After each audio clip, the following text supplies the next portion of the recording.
training, personalized tutoring to reach your goals. You can get in touch with us using one of these numbers or book a session. It's all for free at the beginning, so don't worry. Just click here, tell me about your needs, we'll get in touch, book a free session, and we can go on from there. Today's topic is presentations. Making presentations is never easy, especially if you're using English as a foreign language.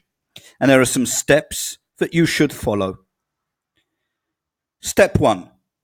Always begin by welcoming the audience. Remember, also to customize the level of formality to the recipients. So, for example, it's a great pleasure to welcome you all here. You can start off that way. Or it's a great honor to welcome you all here as guests. Or good morning, good afternoon, good evening, ladies and gentlemen.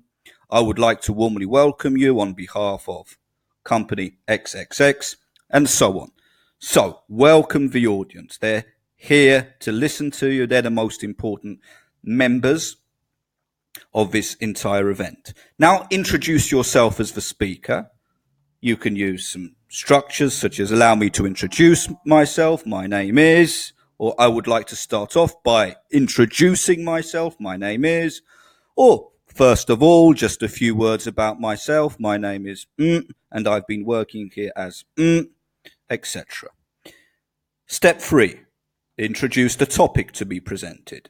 You can use the following phrases. Today we will be discussing X, or the main focus of today's event is whatever. I would like to take this opportunity to present X.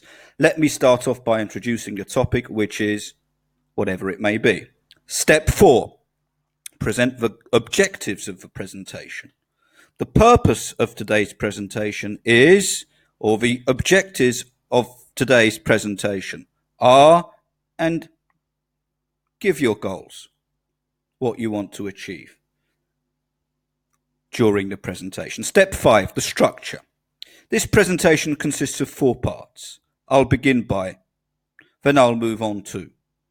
Next, I will focus on, and to conclude, and finally, there we go. Step 6, the beginning of the main part, the content of the presentation.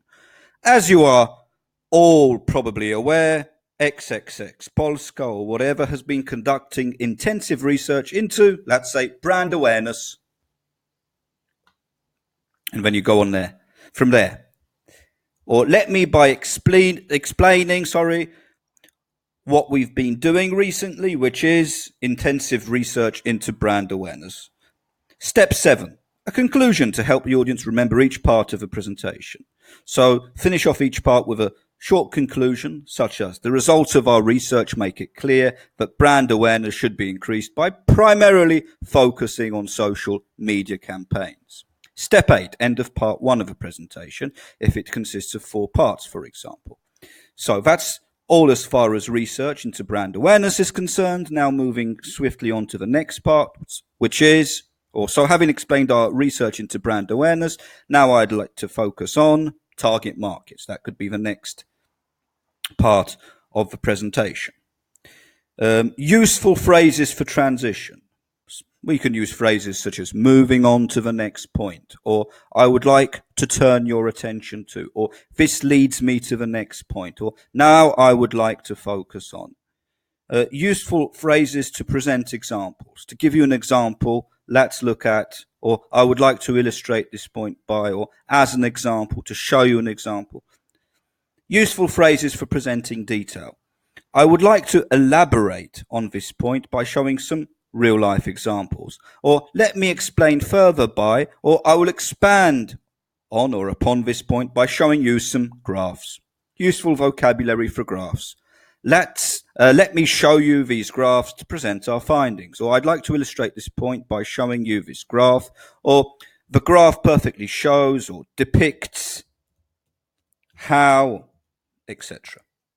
If you look at this table, or bar chart, or flow chart, or line chart, or graph, or whatever it may be, we can see that. Emphasis. It's a good idea to emphasize certain points, just to energize the audience and yourself. so you don't fall asleep. So it should be emphasized, it should be stressed, it should be highlighted that it's important to highlight the significance of, or I would like to draw your attention to this point, or another significant finding is that, or the significance, importance of this is, or this important, significant, important, significant, interesting, because, etc. Here are some, of course, just examples. If you want to be more concise, you can paraphrase. So in some cases, it's a good idea just to paraphrase your argument using simpler language, but with meaning, of course. So in a nutshell, czyli w dużym skrócie, in a nutshell, or to put it more simply, or to put it in other words, or to put it another way, introducing other speakers in the presentation. Now I'll pass you over to my colleague Tom, or Tom, the floor is yours, or now Tom, over to you. Unknown answer. This is an interesting part, which means that you may not know the answer to a question if such questions appear. So you can reply by saying, oh, that's an interesting question. I can't give you an off-the-cuff answer. Off-the-cuff means spontaneous. But I'll try to get back to you later if you're okay with that. Or, that's a very good question. However, I can't give you an accurate answer right now. Please come back to me after the presentation. Something like that. You're not omniscient. You don't have the answer to all questions, and people understand that as long as you're honest. Now, here are just some examples of some phrases you can use in presentations. If you want more practice, please contact me. Once again, you can contact me here. It's when you press this button, you don't have to pay anything.